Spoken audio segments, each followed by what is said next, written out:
Si manis jembatan Ancol, namaku Denny, umurku 23 tahun, mahasiswa seni rupa di salah satu kampus swasta di Jakarta. Sejak kecil, aku udah suka banget sama seni, terutama melukis. Buatku, melukis itu bukan cuma soal gambar, tapi juga soal rasa. Dan karena itu, aku punya kebiasaan yang mungkin dianggap aneh kalau lagi buntu cari ide. Aku suka jalan kaki keliling kota, nyari suasana baru yang bisa ngasih inspirasi. Kadang aku jalan ke kota tua, kadang ke pasar tradisional, dan kadang ke tempat yang orang bilang angker. Bukan karena aku pemberani ya, tapi aku percaya tempat-tempat kayak gitu biasanya nyimpen cerita. Dan cerita itu bisa jadi lukisan yang penuh emosi. Hari itu hari Minggu sore, cuaca agak mendung, tapi nggak hujan. Aku mutusin buat jalan-jalan ke sekitar Ancol, bukan ke tempat wisatanya, tapi ke arah jembatan tua yang katanya sering dikaitin sama cerita si manis jembatan Ancol. Aku pernah dengar kisah itu, tapi nggak pernah terlalu mikirin. Aku pikir itu cuma urban legend aja.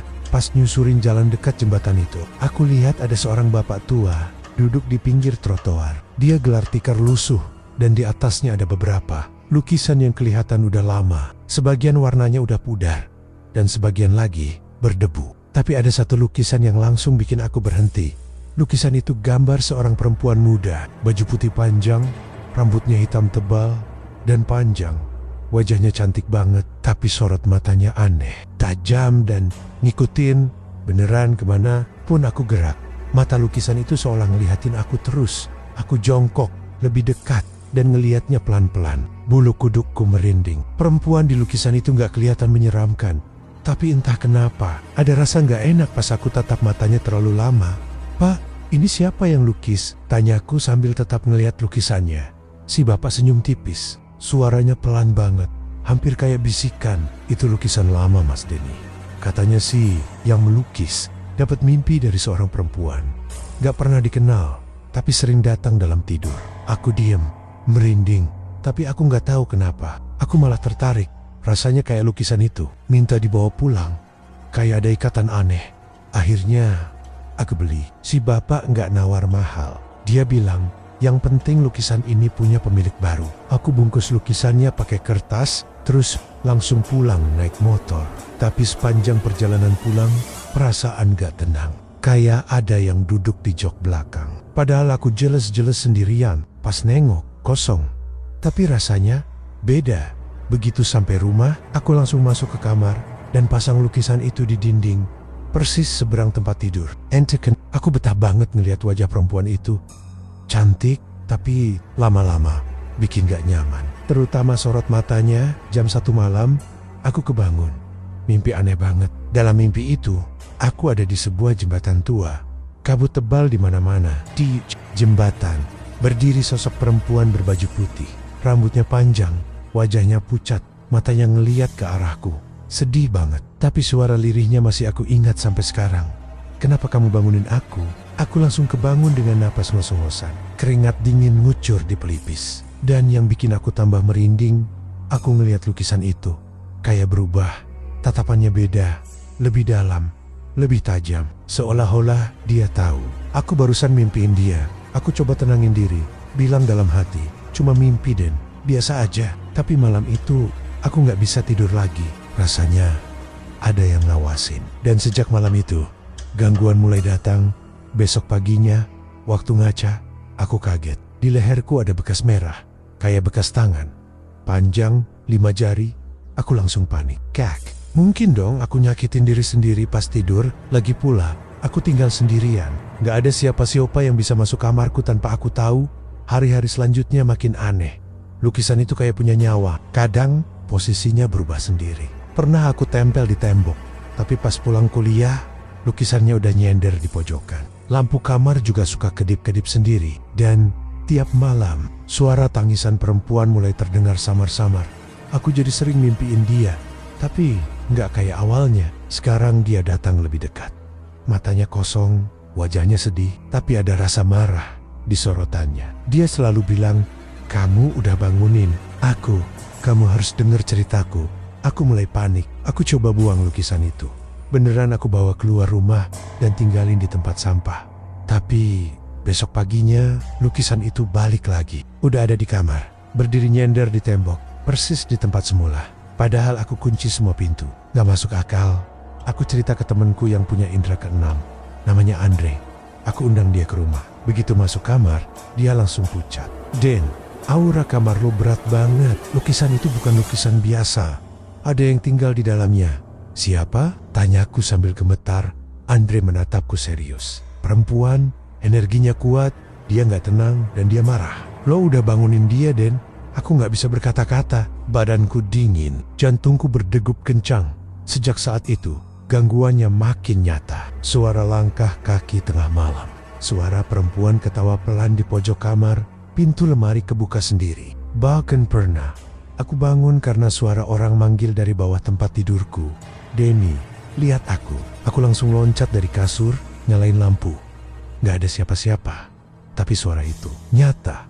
Lukisan itu masih ada di sana. Berdiri, tapi tatapannya makin dalam.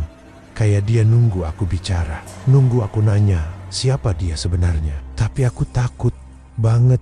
Aku sadar, aku udah buka pintu yang gak seharusnya aku buka. Dan rasanya, semuanya belum selesai.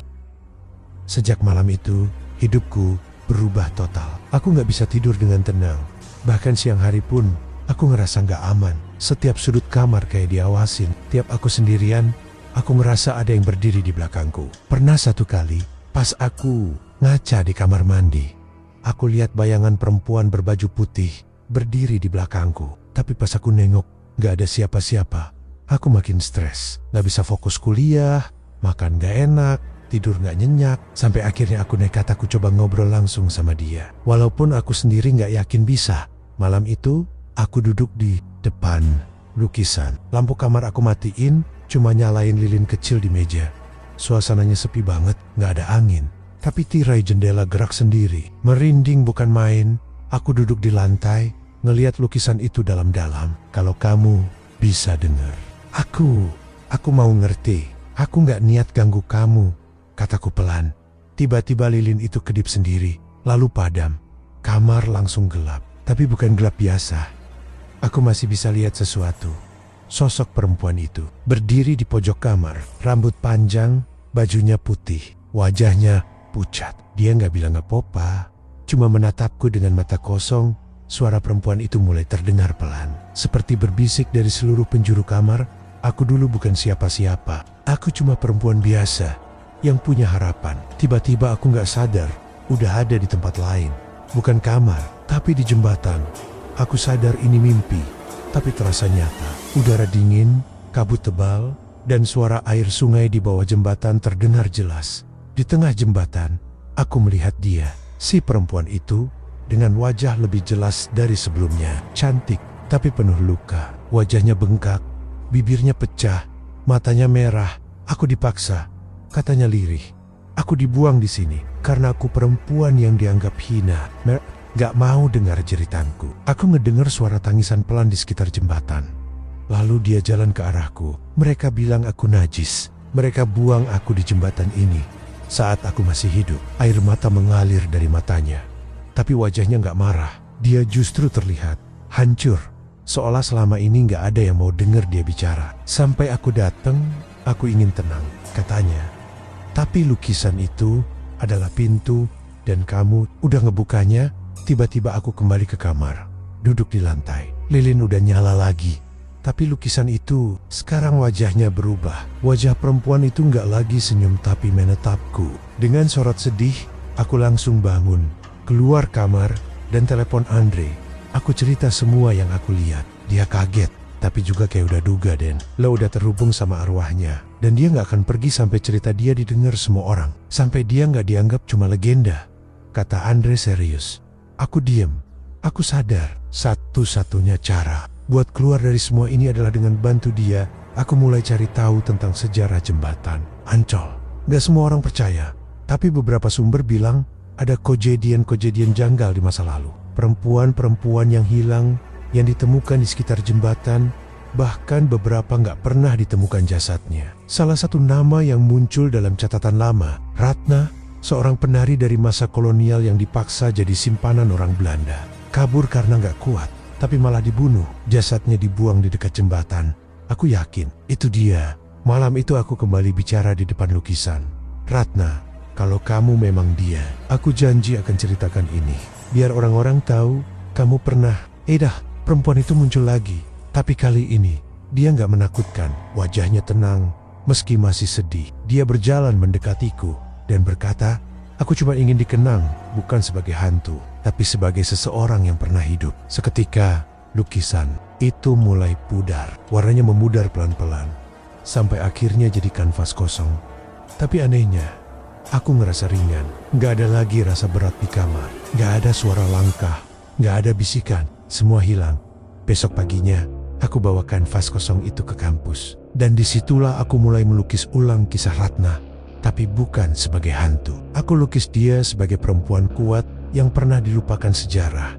Lukisanku dipamerkan di galeri kecil kampus. Banyak yang nanya, siapa ini? Dan aku selalu jawab dengan pelan.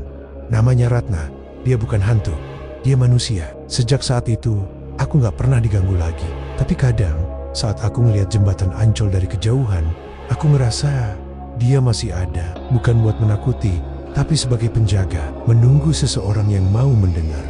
Dan kalau suatu saat kalian lewat jembatan Ancol, lalu melihat perempuan berbaju putih berdiri sendiri, jangan takut. Cukup tundukkan kepala dan ucapkan dalam hati, kamu gak sendiri. Karena sekarang cerita si manis jembatan Ancol bukan lagi tentang ketakutan,